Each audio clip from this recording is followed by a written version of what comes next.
Are you ready to learn about the property market? Then you're in the right place. This is Everything Property by Pivotal Homes, where we connect Australia's best developers, agents, home buyer specialists, wealth creation experts, and property advisors to the people of Australia. Broadcasted from Whitehorse Studios on the Gold Coast. And now, here are your hosts, Hayden Ashton and Tom Egan. G'day listeners and viewers, welcome to Everything Property by Pivotal Homes, where we connect Australia's best developers, agents, wealth creation experts, property advisors and first home buyer specialists to the people of Australia. Today we have the pleasure in welcoming two very special guests to the show who are stalwarts of the Gold Coast real estate market. They manage over 400 properties in southeast Queensland. They have a multi-layered business specializing in property management, existing real estate, and low deposit first homes. The people I am speaking about is Andrew and Mitch from Action Realtors. Boys, welcome to the show. Good morning. Thanks for having us. How you guys doing? Thank you, gentlemen. Very good. Good to see you. Look, for those who are watching right now, even though that seemed perfect, that was about the seventh take on getting that intro right. So I'm glad we're there in the end. Boys, thank you so much for coming on today. Our pleasure. It's obviously very, very exciting to speak to people of your caliber about what's happening across so many different facets of the real estate market, whether it be, like I mentioned, property management, existing real estate, but also the new housing. Now, before we get into that, which obviously we're going to have extensive conversations around all three of those aspects and where they're at the moment, I want to know first and foremost from both you guys your journey together as a business partnership. And right through to where you're at now in terms of Action Realtors and how that came to be. Yeah, excellent. Well, firstly, thank you very much for having us this morning. It's a pleasure to be here. So Mitch and I are long-term mates. We went to school together. We met at high school. And a few years after leaving high school, we realised and recognised with each other we both had a real passion for property. I remember being on holiday over in Thailand and we were having a session at the pool bar one day, and our girlfriends, who are now wives, they were out shopping, and I think we're about 5 beers in, and we started talking about just wanting to do more with our lives. Yep. So the first step for us in our journey was becoming property investors. Yep. So it took us a couple of years. We were working elsewhere. Mitch is an electrician. I was working for a marketing company, but we went away, put a strategy together, saved some money, and then started investing in property. We did a couple of renovations. Mitch was pretty much on the tools. I was just doing bits and pieces with him. You're a labourer. Yeah. I got a bad back now. And through that journey, I guess one of the things we identify with our property strategy is we weren't having the best experience with the current property managers. The property manager at the time looking after our property. Yep. We had some property in Brisbane, also the Gold Coast, and we just had some issues around lack of communication and especially after, renovating a property for 4 to 6 weeks and then it's sitting there for a couple of weeks being vacant. To us at the time, that was very, very frustrating. But the underlying, a feeling we had is we wanted to go into business together as well. Again, we wanted to do more and set ourselves up personally and also for our families in the future. So we had a desire to go into business together and a passion. And I guess we just put 2 and 2 together and we identified that we wanted to go into start a property management agency to begin with. So that was around 2014, 2015. We realised at the time, other than having property investment experience, we didn't really know what we were talking about in regards to running a real estate agency. And we didn't want to be one of those stats where we lost our business within the first couple of years like so many other small businesses do. So at the time, I left the marketing company I was working for as a BDM. I went and worked with an existing property management agency, quite a large one, similar business model to we have now. And I worked there for about 1.5 years. Mitch continued working as an electrician. We set up the business though in 2015 and we were doing that on the side of our jobs. We were managing our own property and then just gradually grew into some family members and friends and so forth from there. We intended to actually go into the business a little bit later than we did, but the agency I was working for decided to sell their rent roll. So it moved our plans forward about 12 months. So we just took a leap of faith.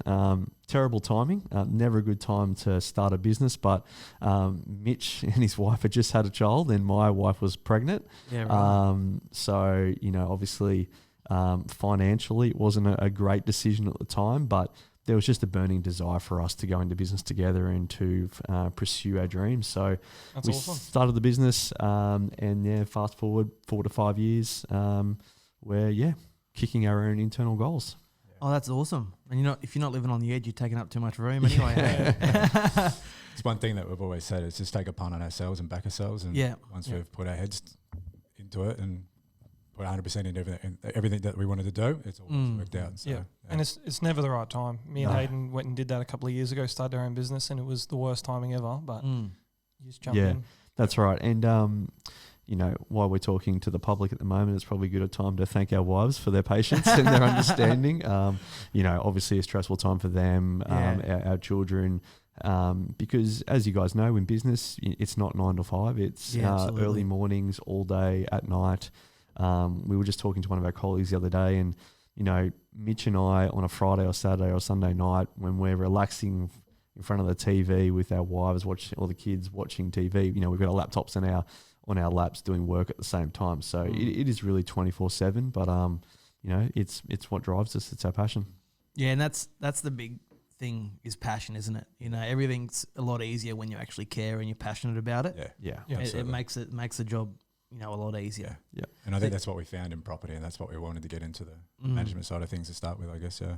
And the other thing, I really like the fact when you said you didn't want to be another statistic going in and starting a business and then failing. Yep. So you did the hard yards at another real estate firm to get that information, knowledge under your belt. But it also, I suppose, it's a level of care because you don't want to be taking on other people's, portfolios, which arguably are their nest egg for their own wealth creation and retirement plans or whatever it may be. If you've got no idea or no real life practical experience on what the bloody hell you're doing. Yeah, that's right. So we still today bring a perspective of being a landlord to the table, but understanding the inner workings of a real estate agency and the business model and how to manage staff and so forth was completely different to what our skill set was at the time.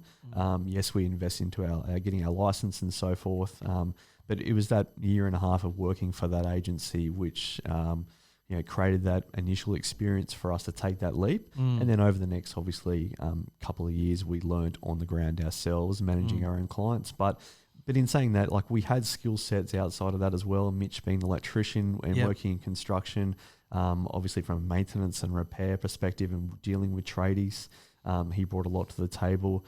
I was with a marketing company as a BDM, so dealing with clients and understanding marketing strategies and so forth. So, that account management and tradies combined with real estate and experience, I think, gave us a good head start.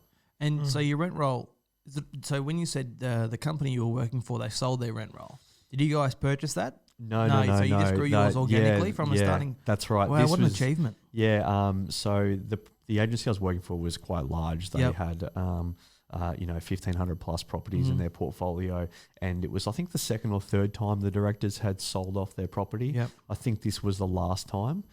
So there was about a month there where we weren't sure what exactly we were going to do. I got offered a job with the agency that bought that rent roll, and then another agency, but I just kept saying to Mitch, this isn't what I wanted to do anymore. Yeah. We made a decision.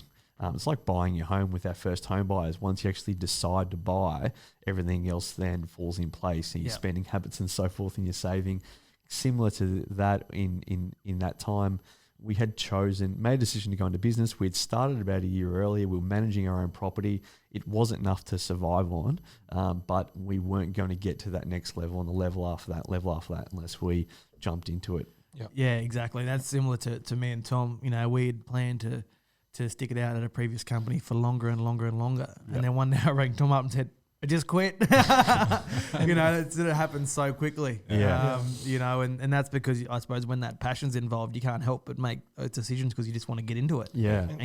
And the business boon from that. Yeah. Us just, you're back against the wall. You've got no other choice. You've just got to start the business. Yeah. Fight your way out of it. Yeah. Yeah, and if you started the business 2015, 5 years later, and you've already organically grew it without purchasing any other rent rolls to 400 properties. That's really well. Yeah, it's saying something in itself. We did start off we had about 15 or 18 properties of friends and family that we were sort of looking after, and then that's when Andrew had to make the decision, look, let's jump in and go all the way in for it. And then I think within a couple of months of you being full-time just looking after it, I was still doing electrical work. We did purchase a small little rent roll. It was only about 25 properties. But it just got us to that next level where it could bring me on full-time. Okay, and that's when I stepped into the business. I took over the management of the rent roll, and then Andrew took on more of the marketing side of things and getting on referral partners and so forth from there. And I mentioned there as well, so that's the property management side, which we're going to chat a lot about in detail. You've also got the low deposit first home buyer space. Was that from 2015, or is that something that came later as an adjoining part of the business that was able to complement, an existing part? Or? Came a bit later, and there was a couple of reasons why we got into that space. So it was around 2018. From a business perspective, very high overheads running a property management agency. Again, having a small family on the side, we were conscious of our personal income and also wanting to put money into the business to grow the business. So we needed to diversify at some point and bring on extra cash. So we needed a sales business, but Mitch and I don't necessarily see ourselves as sales agents. We didn't want to spend all day, every day prospecting. There's a lot of great agents out there and that's their space. We just felt that we were doing a fantastic job with the investors we were looking after. And they are first and foremost priority.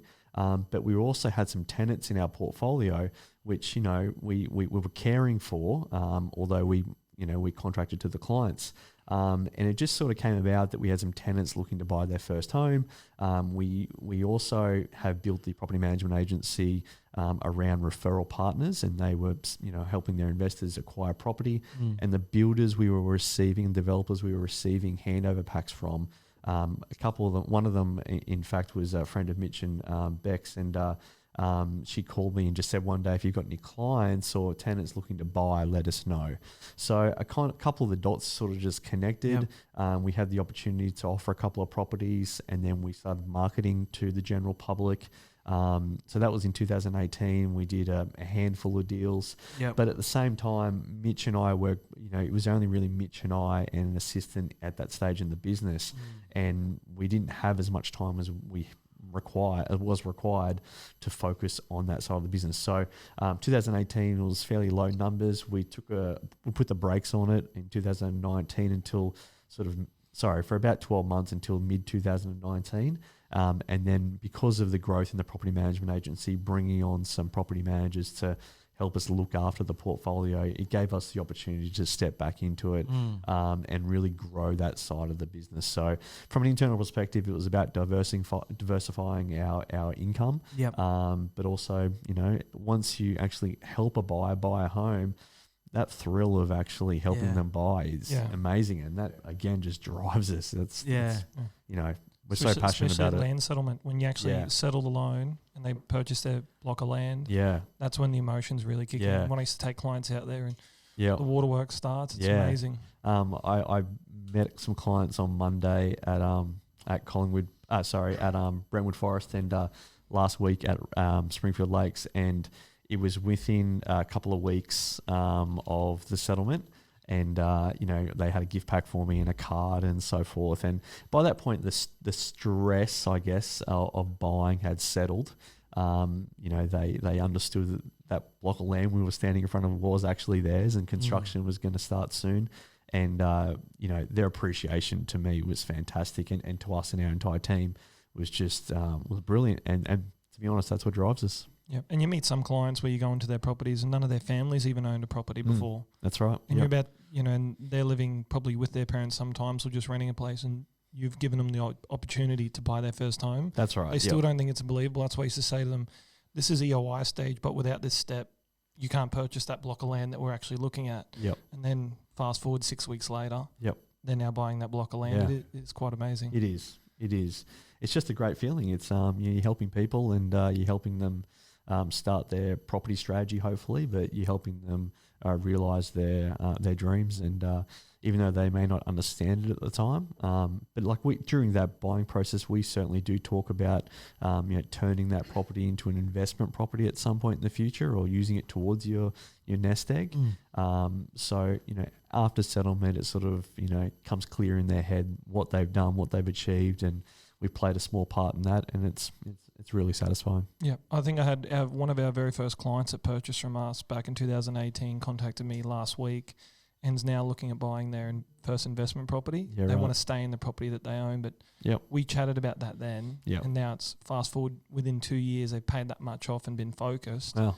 They're ready to go again, and that's the strategy that we spoke about at the time. You can either move out of this property, turn that into a rental, or purchase another property. And it's just awesome to see that they went from, they're actually living in a dual occupancy dwelling out in Greenbank, and now they own their own home in Greenbank, and now they're about to invest again. And no one in their family had owned property before, so it's a huge... It's a matter of taking that first step, which gets them motivated to keep going, doesn't it? Yeah, it's huge, and it becomes addictive. Like, I would work... I think one stage, I did like 6 months straight without going into someone's home and meeting someone, and just become so addictive. I just wanted to go to the next one, save the next one. Yep, absolutely. That's how it feels. Yeah, absolutely. And that phone call you get to make when they've been approved, it's just, it's awesome. Yeah. Yeah, it's very satisfying. And we bring our rental experience, our property management experience to the table when we're talking to those first home buyers. So the type of property, the layout of the floor plan and so forth, and the area and the size of the backyard and so forth. We bring that to the table so they can make decisions around that. So hopefully, potentially at some point in the future, they can turn that first property into an investment property. So and a lot of them don't think like that because they can't even believe buying their first home, let alone, and that's a little bit hard sometimes managing and then being realistic to what they can actually afford and what they should get, because sometimes they want it to be their forever home. Yeah. When they're trying to spend $400,000, they want all the bells and whistles and they want a better location, like we all do. Yeah. And you got to just manage that expectation. Look, the reality is, this is what the broker said you can afford. Yep. And this is what you want to buy. Yep. Yes, we can get you there in years to come, but right now we just need a stepping stone. And at the start, it's hard for them to sort of understand because they can't even believe that they'll purchase a second home in their lifetime because they're 25, no one else has owned property, but it's not until you buy your first one like, okay, this is not as hard as what I thought it was, and then you just use leverage from that. First, I always used to say to them, the first home is the hardest one to get. That's right. Once you get your first house, it's a lot easier after that. And it starts the journey, and I think it's really important for them to just buy the first one, get in, start paying it down. You're not actually going to be there forever. Unfortunately, it's sad for the ones that want the really good house in the really good location and they don't end up buying it all. You speak to them 5 years later and they go, I wish I bought at that time. It's just you can't have it all at once. 5 years later, that's potentially 120 to 150 grand of rent they've spent on someone else's mortgage. So we make them realise that during the buying process. And about affordability, we're certainly we don't want them spending their entire credit. We want them to afford the home they're actually going to buy. We ensure they understand the mortgage repayments and the commitment they're about to make. And then once you sit down and go through those numbers and you encourage them to most likely, a lot of the time, spend less than their buying capacity. They're paying similar rents at the moment to their mortgages anyway. If they are paying a bit more in mortgage, it's, again, for their own property and for their own nest egg in the future.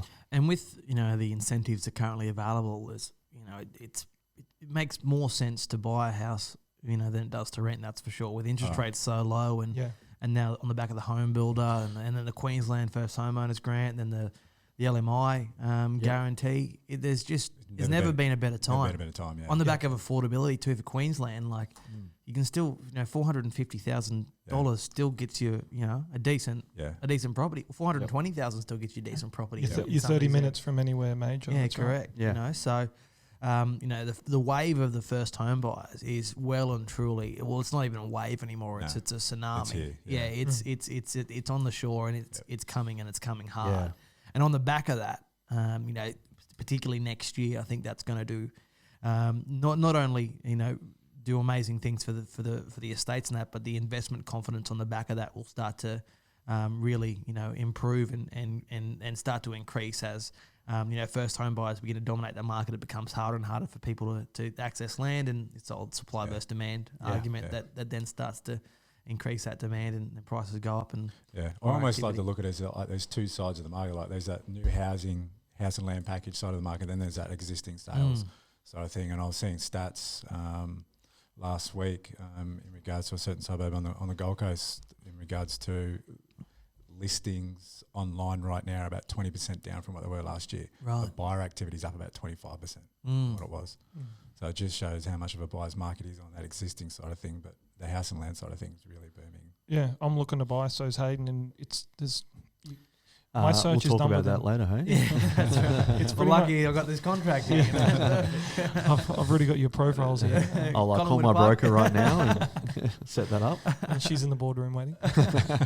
It's like takes me 5 minutes. My search is done. I'm like, there's not much out there to compare to, because you try and compare suburbs, try and get good value, and trying to look what good buyers are out there. There's barely any listings at the moment. It's frustrating. Well, when I bought my first home, there was basically no grant available. I think it was around $7,000. When was that, mate? What year was that? That in was the 70s. about that. It was mid 2000s, I believe. Yeah, right, okay. So I bought in Arundel as my first property. I bought it with my brother, and that was essentially just to move out of home. Yeah.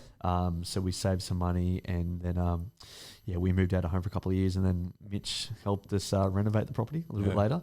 Do you ever get paid for it? Yeah, I was going to say. Love. So as a first home buyer right now, there's no better opportunity to get into the market, and buying a property that new build is, I believe, we're strong advocates if that's the way to go with the grants that are available, the stamp duty concessions and so forth. There's just record low interest rates. There's really has never been a better opportunity to buy your first home than now, and that's hand on heart saying that. Yeah. And let's chat about, obviously you guys are managing over 400 properties in the immediate area, so that's essentially 400 landlords or property investors that you connect with, if not on a daily basis, every couple of days or weekly or whatever. So that would provide you quite a lot of insight on buyer confidence, motivation, accessing 400 of those investors. It'll give you a lot of information about what they're thinking as well, whether they're buying new properties, whether they're scared, whether they're reluctant. How are they sort of faring through what has been an unprecedented time in the marketplace? Well, it's been it's from a business perspective, it's been a roller coaster 2020 so far. There's been highs and lows, and there's been uncertainty, and that can change on a daily or weekly basis. First and foremost, we've been in contact with those clients on a regular basis. So I remember from our perspective, from a leadership perspective of our business, we were meeting basically a couple of times a day in February and early March, and the COVID situation was just ramping up in the news, and we were having catch-ups ourselves. And at the time, our team was quite young, and we've recruited more members since then. But we remember sitting them down at some point and saying, you weren't sort of in this space or in business during the GFC, and a lot of people lost their jobs during the GFC, and COVID's ramping up, and it's looking like it could be similar to that. So we all really need to get in a headspace that this potentially become really bad. And if it becomes bad in regards to job losses, that's going to affect our clients and our tenants, and we're at the front line of that. So we're going to be speaking to those tenants who have lost their jobs or lost their income, and also the owners. So our priority, obviously, as property managers, is to look after our owners and their property. So really, we just set the scene up front with our team internally about having an understanding of the situation. We were, listening to the news, absorbing the news, but also not allowing that to affect us so much, like trying to look past that. It was crazy. I remember watching the news there through March, and every time Scott Morrison would come on the TV, it was 1 million jobs. Yeah. It was 1 million jobs. And you're thinking like, shit. Yeah. Like, this is pretty hectic. Yeah. I remember one specifically, like the hairdressers and the gyms and all that sort of stuff. And it was cafes. And like, fuck, that's, there's millions of people gone from the from the workforce then and there. And then retail was next. There was big retail companies shutting down. I mean, it was changing on a daily basis. Even the laws and everything in regards to property management and our tenants and owners was changing every second day, every 48 hours. So we made it a pretty high priority of ours to just be sending out constant emails to both tenants and owners on any new laws or anything that was sort of happening, and just keeping that constant communication between both parties as well. And I think being on the front foot, like you just said, and giving your team the information and the tools to that, because that in such a scary time, like I was scared. Everyone was sort of scared, like, well, what the fuck's going to happen here? Like, there's no roadmap, there's no guide, but being able to deal, and I think that's one of the things I look back on, across the Australian public in general. I think there was a lot of good stories, a lot of compassionate stories where someone was down, we pulled each other up, and that would have been obviously very evident from your landlord's perspective too, because there would have been no doubt tenants who were on their knees or financial hardship and whatnot. Did you generally find that was the case across your landlords? They were willing to work with them. Obviously, there's a monetary aspect of things that they need to consider and look after themselves as well. But did you find they were fairly compassionate and understanding towards the situations that were dealt to their tenants? Absolutely. I don't think we had one owner that really didn't come to the party and help out. So if the tenant came in and said, look, they'd lost their job, they've lost a rent and whatever else, so we'd get all the information from them and see how much they could give us per week, whether it be $100 or $150 less than what they could, and then we give that information back to the owners. I mean, we had a couple of owners that were just, we set it up so like we didn't want the owners out of pocket. So we're like, okay, here's your reduced rent for the next 3 months, but then after that you're going to have to catch back up. 9 times out of 10, all the tenants were pretty much happy with that, and that's what the owners want. And then some of the owners were like, look, don't worry about it. Yeah. Just give them the reduced rent for the next 3 months and don't worry about having to catch up. Don't repay. We had owners before the banks came out and said that you could defer your mortgages. We had owners contact us and just said, they said, if our tenants are struggling financially, that's fine. Don't ask for rent. We didn't go down that path. We waited to receive that information from the tenants, that request, but that was just pretty incredible to get that call from the owner and just say, hey, let's not let them stress at the moment. And let's let them survive. They would be struggling as well themselves. Yeah. But did you have any differences, prior to any government assistance where people were on JobKeeper and people were getting paid? Did you have anyone actually not paying any rent through that period? Like any tenants out of 400, did you have a ratio of a small percentage that actually couldn't pay rent for that short term prior and then post assistance? So how it sort of played out was, I guess the federal government and I think the state governments as well have done a fantastic job in communicating to all of us, what was occurring across the Australian landscape from all aspects of the virus. And so I think they've done a fantastic job. I think it all sort of kicked off once the PM said there was a ban on evictions. Yeah. That created some uncertainty in our environment because we think, and not necessarily our tenants, but, tenants in general, there's a small portion of tenants out there that thought maybe they don't have to pay rent for the next 6 months. So there was a bit of a lag between the PM's announcement and then the state government announced some rental reforms or rental policies. That was scary. Yeah. That was really that was daunting. I remember that time, and look, it feels like an age ago now, but I remember the industry was. It was really frightening. Some of the reform that was brought out. It was pretty much going to cripple. Anyone who had an investment property because. Any man and their dog, no proof, nothing. I'm not paying rent. That's right. So I'm not moving out either. Yeah, so on many levels that affected us. So from a personal perspective, with our properties and our tenants, not having income and then our families having to pay for that, make the difference up, that was a concern. Obviously, from a business perspective, tenants losing their jobs was concerning to us.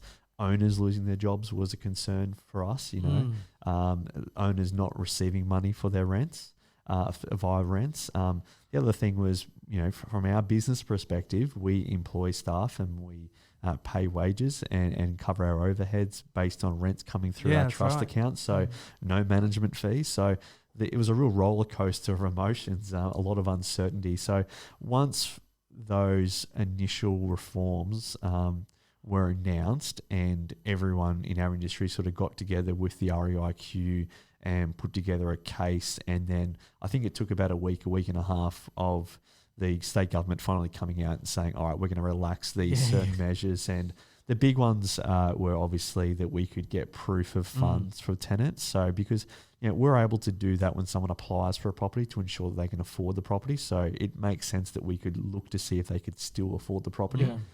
So that was a big one for us. And also, they had to, it was just reinstated, they had to continue paying rent either through job seeker or JobKeeper payments or their current income. But also they had to pay back the debt. So at some point in the future. So that allowed us to put those payment plans in place, and Mitch and the team really worked hard in putting those payment plans in place with those tenants, but then also reassuring the owners that we were going to be able to get that money back from the tenants over time when they could afford to. So there was just a real, I guess, it became a lot more comfortable as those measures were rolled out when they were legislated, and then we could actually go, start implementing those policies, which it was a bit scary at times. Andrew's own tenants were probably one of the hardest to deal with, actually. I hope they're not listening right now. So it actually set a bit we'll cut that out. It set a benchmark for us, because we were catching up on a daily basis, if not twice a day, and talking about those tenants and putting a plan in place to ensure that what we put a plan in place for that particular person. Yes, it might need to be tailor-made for another set of tenants, but at least we all understood what was happening with each set of tenants. And that particular tenant just called and said, we're not going to pay any rent. And I'm like, hang on a moment. That's not how it's supposed to work. Because I heard the news and they're just like, we don't have to pay. So that's really literally what it was. We were talking to him, and the news was live feeding, and he was just feeding us information as it was coming through on the TV. So Hayden was the same. He's like, am I not going to get any rent for my property all of a sudden? We were discussing with that tenant a payment plan, and so one of our property managers looks after the property. The agent, so the tenants don't know that I own that property, and as a landlord, I was saying, I can work with this. Let's put a payment plan in place on a 4 weeks by 4 weeks by 4 weeks sort of thing, and we'll review it after every 4 weeks. So we agreed to it verbally, and then we were signing off an agreement, and then the state government announced their rental reforms, and he emailed us and said, I've just been watching Channel 7 and I'm not paying rent. And that was it. And then we had to obviously negotiate, and then we had to wait those week and a half, 2 weeks, until fortunately the industry got together, the REIQ. So was he actually affected financially? He was, he was affected. Not as severely as he made out to be. And then but they both got job seeker and job keeper, and based on that, though, that assistance, they had the affordability to afford the property. And fortunately, cooler heads prevailed. They agreed to a payment plan, which I was happy with, and they've caught up in their rent. So that's awesome. Mate. What I want to chat about too as well is from a builder's perspective. When we developed our product, developed our specification, we chatted to people like yourselves to understand in what's attractive to tenants, because ultimately, as an investment property, if it doesn't rent, it makes it so much harder to keep, right? So obviously you're familiar with our product, but are there things, like for example, we sat down with a list of property management companies to get an idea as to what was going to give our houses the prevailing edge, I suppose, in making sure that the outcome or the desired result was achieved as quickly as possible and the yield was as high as possible. Over 400 properties, you must see a lot of good properties, you must see a lot of bad properties, and you'll see everything in between. And the differences, Are there, especially coming through a time so unique like COVID, that would have really shone the light on probably some of the good properties and some of the bad properties and how they performed when maybe the demand wasn't quite there for people looking for new housing. Are there things you've learnt, particularly when you talk about your first home buyers transitioning into investment and whatnot, that you've uncovered as a result of what we've just gone through as to must-haves, when it comes to looking at a new house or buying a new house, an investment property, etc.? Yeah, I think one of the biggest things I think in Queensland is ceiling fans. Yep. Aircon units is a massive one. Yeah. Which sounds very standard, we know. Yeah, that's So you some some out there homes that without, don't have it. without ceiling fans. Yep. Yeah. Yep. Yeah, right. Okay. Just the little touches, I guess, that make it sort of more of a home, like your pendant lights above the kitchen benches, the USB points, the stone benches throughout. Yep.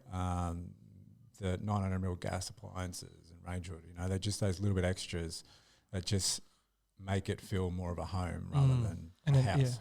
Rental. Yeah. So I think from we try and keep it when we talk into our first home buyers, and we're saying to them, at some point in the future, you may turn this into an investment property. So tenants are going to be looking at your home and judging it of how they will move into the home and live in that home with them and their family. So location obviously is really key. So when we're looking for property, we're obviously looking and we scout land before we actually present land to our buyers. So we're looking to ensure that it's easy access to motorways depending on the area, easy access to a local park, so plenty of green space. Obviously, we're looking for land component as well, so some sort of land at the backyard, or if not, definitely close to a park. So if they've got kids, there's that escape out of the house. The amount of times we've done open houses in the past for tenants, and people walk in and walk out because they'll say the feature wall doesn't suit our furniture. So colour schemes is not that important to an investor, but neutral colour schemes is really key to renting a property fairly quickly. Beige and light beige and dark beige. Yeah, that's right. And the aging as well of the property, it's not going to wear over time. I know everything that we in our properties is all white in the kitchens. The flooring's white. Yeah, that's right. It's never going to age, or someone's going to go, I hate that. Yeah. And then we're looking at things like two living spaces is really key. Now, not all properties can have two living spaces, but if we could sit down and we had the options available, we would be recommending the one with the second living space. We have our personal experiences with small families, but if a lot of tenants in those areas that we offer packages in have kids, and that second living space is so important. And I think for an investor looking to buy, I think it's one of the most important parts is trying to get a media room in the house. That's 4 right. bedrooms, so there is some space and some separation. Yep, that's right. I think in most of the properties I actually ever send to you would all be no smaller than I think 200 or 210 square meters. Always well sized. Yeah, that's right. Yeah, and then the other factor we look at is other points we look at is like where the master bedroom is at. So some people have a preference if it's at the front or the back, but we take that a step further and say, oh, you've got small children. This is the chance to buy your first home. You've got the buying capacity to support these several options. Have you thought about where the kids' bedrooms will be in comparison to where your bedroom be? And if you actually ask those questions to parents, most of them will say, oh, we need some space in between. Layouts based around their personal circumstances is really key for us. Yeah, mate, really good points. COVID-19 on a property management side of things, obviously there was so much change in the way you could even rent properties, open homes, inspections, all that Routines, sort of stuff. Yeah, that was a big one. Tell us about that. How did that play out? Yeah, so I mean, it was something that was changing weekly in regards to the way that we had to change the operations of our business and so forth. Luckily, most of our systems, pretty much all our systems that we run are all cloud-based. So we had a lot of our staff working remotely from or having only a certain amount in the office or working from home. Routines was probably a big one. I mean, we still wanted to make sure we're having a service to our clients and make sure their property was getting looked after.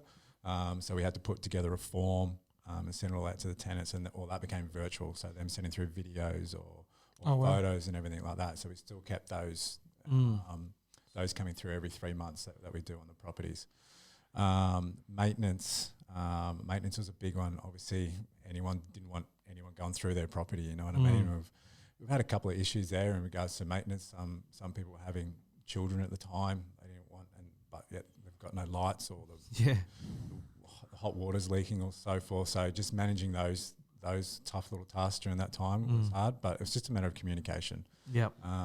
Working at a time, maybe if the tenants can go for a walk or something while the tradesman's in the house doing those sorts of things. You know what I mean?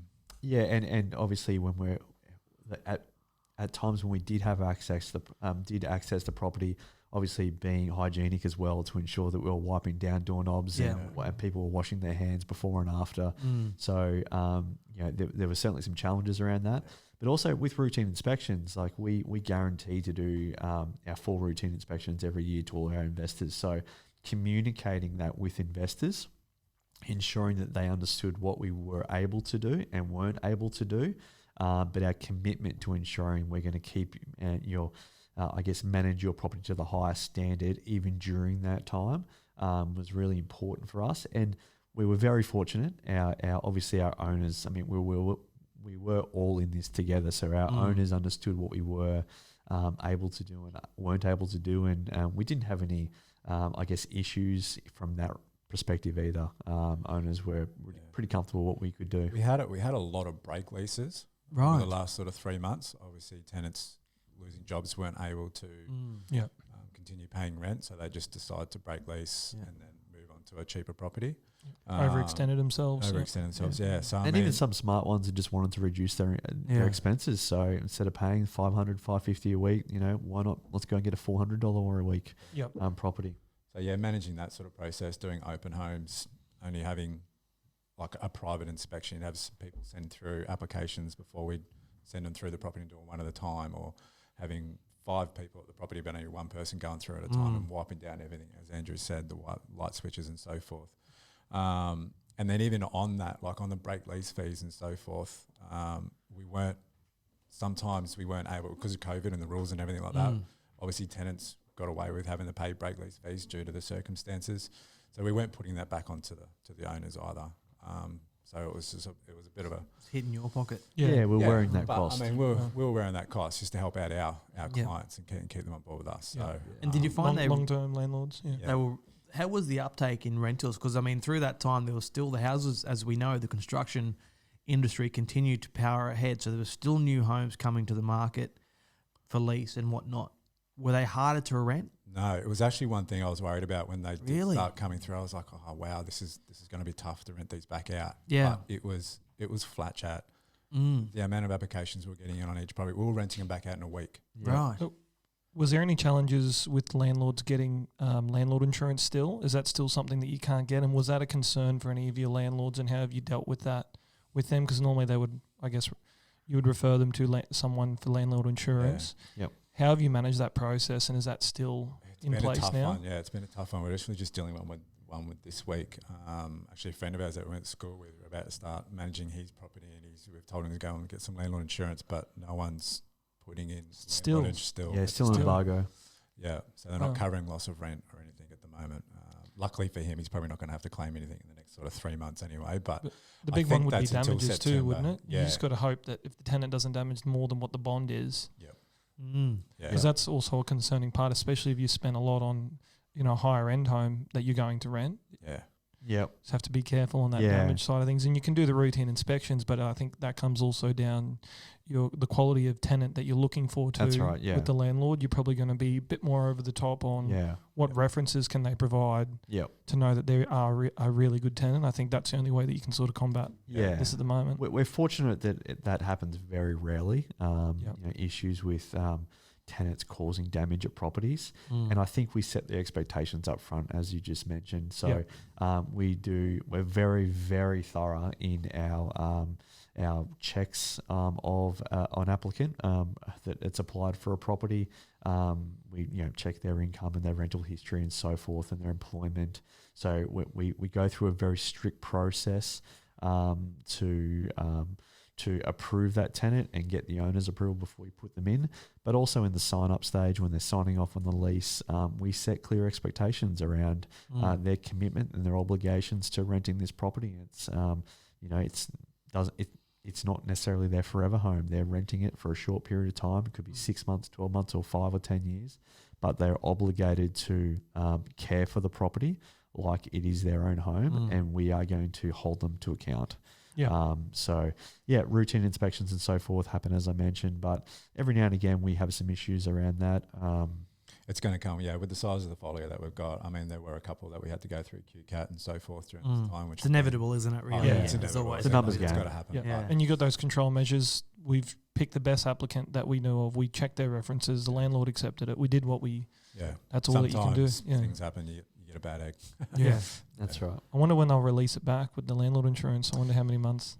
I don't know. I've heard sort of later on this year, sort of around that sort of October, November sort of period. All right, so they've given some dates. Yeah. That's what I'm hearing. But yeah, there's still so many unknowns, isn't there? Yeah. Like, even though we're sort of, except if you're Victorian, but we're sort of sailing through this a little bit now. When we start to see sunlight, but we can see how quickly that can turn on its head. Yeah. Very very quickly. Yeah. But there's still so many unknowns with the way, I had yesterday a deal that was unconditional, and the bank had made the employer do a stat deck. Excuse me. Too many durries. I'm just kidding. Made the employer do a stat deck about JobKeeper, and the fact that the organisation was on JobKeeper really dented the funder's confidence whether or not that client was going to have employment on the other side of that. You know, so there's still so many unknowns when it comes to how the world's going to look. Post COVID, and we're still without obviously a vaccine or whatnot. It's really unknown as to how long this goes on for and how many waves. And so scary. I mean, you look at Victoria yesterday and what they've released in the news, and lockdown 200? again. 191, I think. It's just like, I was in the office yesterday watching it, and I was like, can you imagine if, like, in 4 weeks' time we end up back in the same situation? Yeah, correct. Back to lockdown? It'd be so deflating. But we've kept our we've kept our borders shut, and luckily, because school holidays came a week and a half ago or 2 weeks ago. Yep. Could you imagine people from down south all coming up to Queensland to get out of winter to come up here? Yep. What our virus account, like how much that would have spread from Victoria? Oh, it would have been huge. So I'm glad that we did actually keep it shut. Yep. So. And areas through this whole ordeal. You guys manage properties right from the Gold Coast to Brisbane, further north. Yeah, so Burpengary far north that we go. Yep. And then we head out to Ripley as well on the management side of things. Yeah. So the whole southeast corner. Where were there areas that fared better, a better tenant profile? Like some of the, some of the feedback I had from a couple of other property managers was that some of the best faring areas were actually potentially the lower socioeconomic areas fared a little bit better than maybe some of the more blue chip or blue collar type areas. Is that what you found, or is there areas that match up? Yeah, absolutely. Yeah, right. Yeah, we're finding even Burpengary, like there's a little estate up there. We're starting to get a fair few rentals up in there, and they're renting like hotcakes up there. Doing really, really well in the investment market up there in regards to rentals and getting them rented quickly. Even out through Logan, Ipswich corridor, we didn't really have many issues through the COVID area. Out through that way, it was mainly sort of more Gold Coast. Yeah, and that was the blue chip areas? Yeah. Wow, okay. Yeah, and I think it was sort of that sort of next sort of level up in rental per week, that sort of 550, 600, 700 sort of mark where tenants we can't afford to pay this per week. If anything changes, there's huge problems. Maybe we go back to renting sort of 450 a week. Sort of thing. And so in terms of your portfolio, a majority of them new homes, existing homes? Yep. Yeah, majority are new homes. So would you say 80% more probably? Yeah, probably more, I'd say. Yeah, right, okay. Don't know the numbers, but probably more. 80%, Yeah, so we built the business around creating referral partnerships. So, we don't offer any investment packages to investors. Yep. So we have two standalone businesses, the property management and first home buyer business. So our property management business is generally about creating relationships with investment agents who help their buyers or help their investors acquire investment properties. Yep. And we see ourselves as an unofficial extension of their business. Yep. So, they provide great service and great solutions to investment packages to their investors. And we come on board and we look after we manage their investment property for them.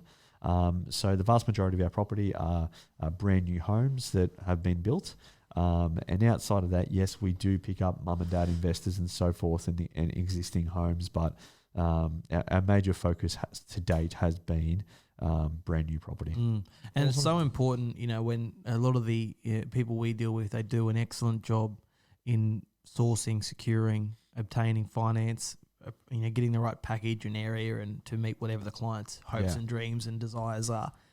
But a lot of the time you see where it fails on two ends, either the finance or the management of it. Yeah, and that's realistically it's a make or break type scenario. Right. Because that feeling, you might have the best property in the world, but if that handover and that that management doesn't go according to what they expected, whether it be a longer than expected vacancy due to just not showing up for open home or whatever it may be, that can quickly leave a sour taste in your mouth. And no matter how long or how good that property performs, you've always got that, sour taste. It could increase by 7% per annum in capital growth rate, but once you've got that sour taste, it's very, very hard to bring it back around, which of course has damaging side effects for referrals and repeat purchasing and whatnot. Even defects small at the end of the property after handover.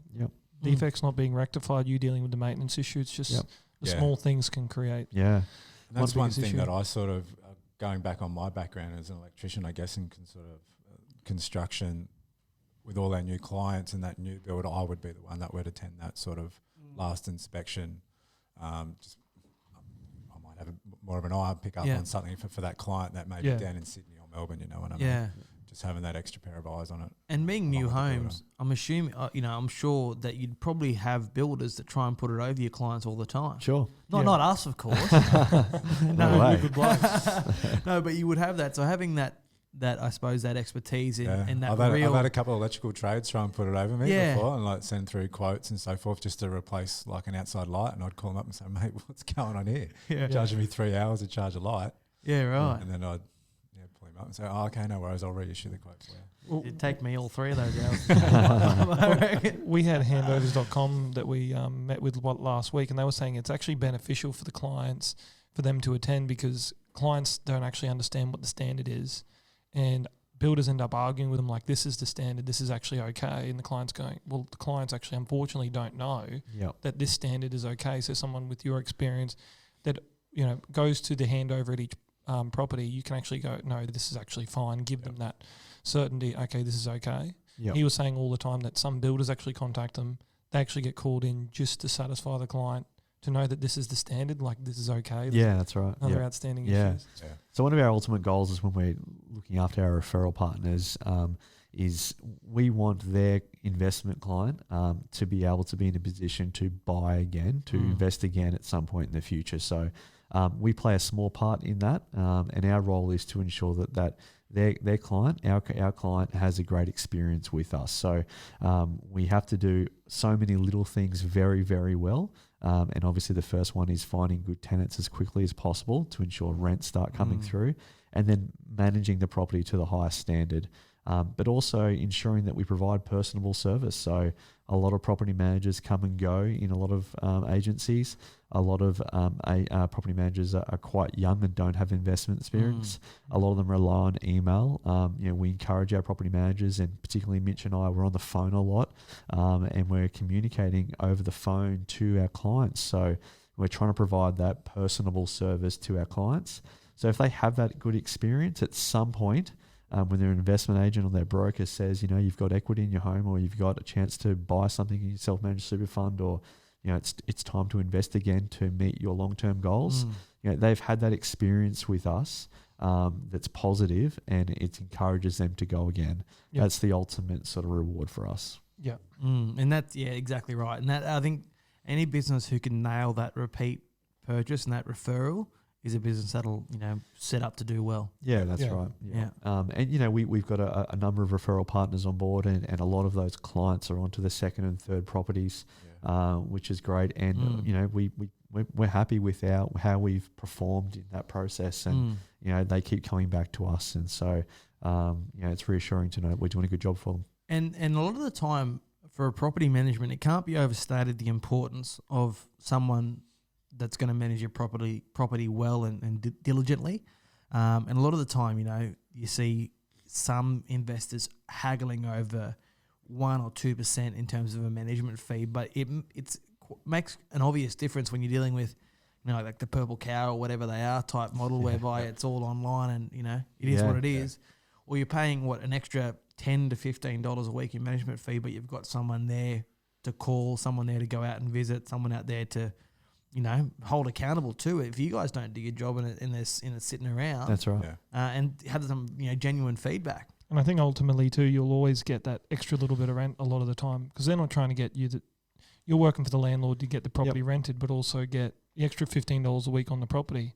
I know with rental guarantees out there, if it's just at market rent, if they can rent it for $400 and they get away with it, they'll rent it for $400. That's right. Yeah. But where you guys are managing, going, no, we can get $425 here. Same diaries I'm on, mate. Never had a cigarette in my life. But that's what I notice when I'm looking at property managers is, will they get me the extra little bit that the property can get? And overall, that's going to earn me a lot more. Yeah. And that's what I want across. If I bring my portfolio over from 3 properties that I own, that ultimately could get me an extra $80 a week or something. Yeah. And that's probably what those and I understand they charge you lower fees to try and get that, but ultimately you'll end up losing anyway. Yep. Yeah. I mean, our management fee is pretty standard. But one thing that we don't charge is the lease renewal fee. Right. A lot of other normally a week's rent, is it, or something? It's 55%. Yeah, right. Okay. GST, but that's something that we don't charge. We don't charge admin fees, and we don't charge inspection fees or anything like that. So, over a course of 12 months for an investment property, it could be $500 to the client. You know what I mean? And then every 12 months or every time there's a lease renewal, we try and bump it up $5, $10, minimum $5. You know what I mean? $5 to a tenant might be nothing. Not going to move out over $5. Yeah, that's Who wants to move? No one wants to get out and move. $2,000. It costs over $5. You know what I mean? I always clear $4,000 out. I'm like, one, it's hard to get your bond money back sometimes if you've lived with you've moved in the property with friends, and then you've got to try and move moving truck. Removalist truck, sorry. You're up for $3-4,000 every time you move. So it's a huge loss. $5 you wouldn't. Yeah. And going back to our personal experience before we started Action Realtors, we had property managers who were asking us at lease renewal stage, would you like to bump the rent up? And I remember thinking, well, you tell me. What I mean? What's the market doing? And so one of the processes we have is when we're going through that lease renewal is to review the market and give a recommendation. And I was sitting with one of our referral partners with one of their clients only a couple of months ago, and he was saying to his client, these guys will basically kick ass when it comes time to renew leases or increase rents. We are assertive when it comes to that if the market allows for that.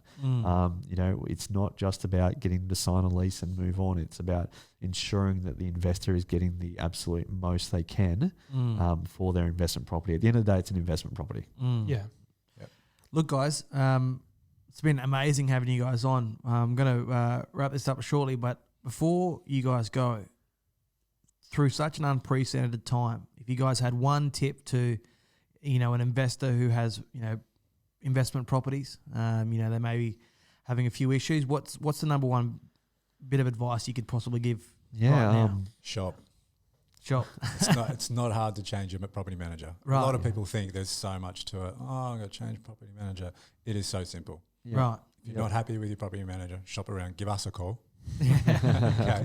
We can take care of the whole process. Right. We really can. And I guess from an investment perspective is just to hold on. If you've set up the property structure correctly and you're you have a long-term vision for your investment strategy, there's always going to be ups, there's always going to be downs. If you have that trusted property manager in place guiding you through this period, ultimately you just have to hold on like we've had to do with our investment portfolio. Yeah. Just hold on and let's move forward and there'll be better days ahead. And I think that's a really, really big point. There's going to be better days. The darkest of dawns bring the brightest of days, and as an investor, things will get better. Yeah, that's right. I mean, you should be, when you're acquiring assets, you should be having a long-term vision with them. So, as I said, there's ups, there's downs, there's a growth, there's fluctuation, there's periods like this, and it may happen again. Not a virus, but there'll be periods where there's not great growth in a particular year. But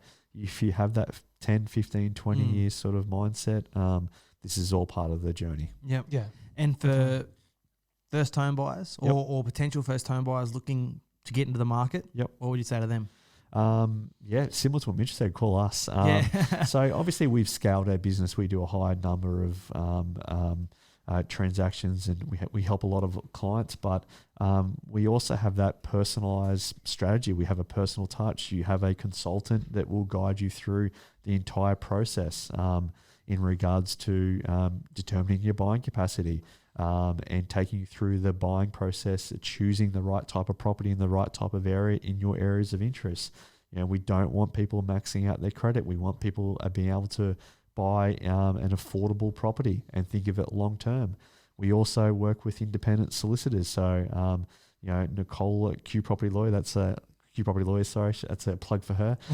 She's fantastic with our clients, and we have her in place to ensure there's an extra level of protection for our clients who's independent to us. So, we'll guide you through the process, and all of our clients at the end of the day have thanked us because of a level of attention to detail and attention to our care for them through that process. And ultimately, hand on heart, there's really never been a better time to buy your first home. So if you've got a passion for property, you want to set yourselves up in the future, there's really no better time to get started. Take advantage of the grants, absolutely.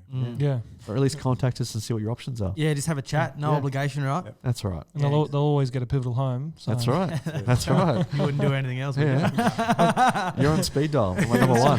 My wife's number two now. You're number one. That's right. I think back when you were mentioning before in 2018 when you're starting the business, I think that was the first time I cold called you. Yeah, that's right. Yeah. Me and Hayden we were actually working from a home at the time, and we had a whiteboard, and me and Hayden had the book. Whoever won got the most. I think we had some prize or something. What was the prize? Those durries. we can't talk about the prize on here, but we had the book. Whoever booked the most meetings got a prize. Yeah. We went away in Sydney, and anyway. But I remember just.